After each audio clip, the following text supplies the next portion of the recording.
Ih, bohong. Aku hanya memikirkan satu peraturan penting. Kenapa kau lakukan hari ini kalau kau bisa melakukannya besok? Hahaha. Few moments later.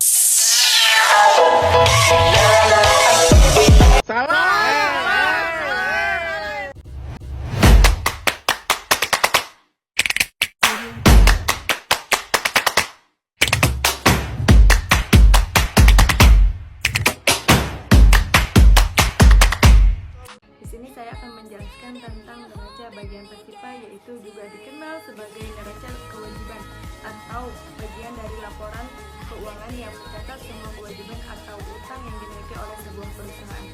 Neraca pasifa juga adalah kewajiban atau utang yang dimiliki sebuah perusahaan kepada pihak luar.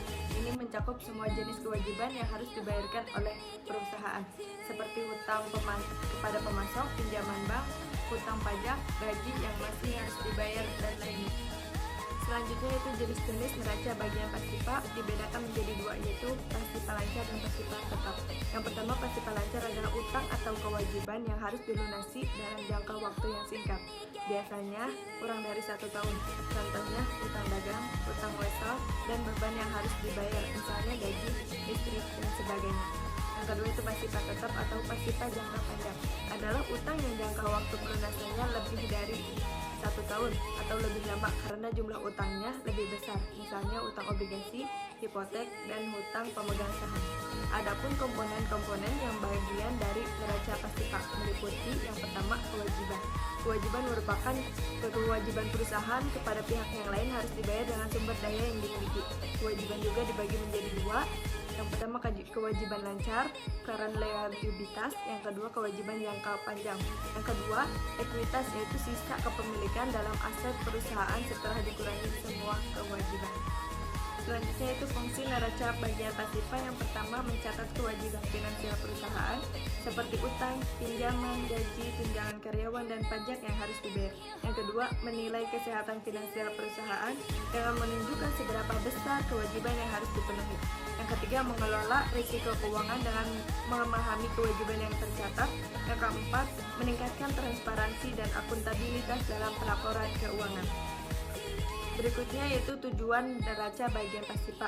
Yang pertama, menilai kewajiban, yaitu untuk menentukan seberapa besar utang yang dimiliki perusahaan dibandingkan dengan aset yang dimiliki. Yang kedua, evaluasi likuiditas, yaitu untuk memenuhi kewajiban jangka pendeknya, terutama melalui rasio likuiditas seperti rasio lancar dan rasio cepat. Yang ketiga, analisis struktur modal, yaitu memahami untuk proporsi antara utang dan ekuitas dalam pembiayaan perusahaan, serta dampaknya terhadap risiko finansial. Yang terakhir yaitu kesimpulan. Neraca pasifa adalah bagian dari neraca keuangan perusahaan yang mencakup semua kewajiban dan modal perusahaan. Neraca pasifa juga terbagi menjadi dua bagian. Yang pertama, pasifa lancar, dan yang kedua, pasifa tetap.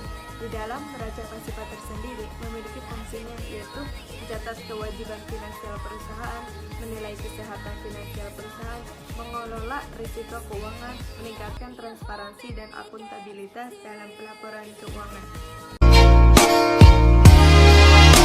I used to think that I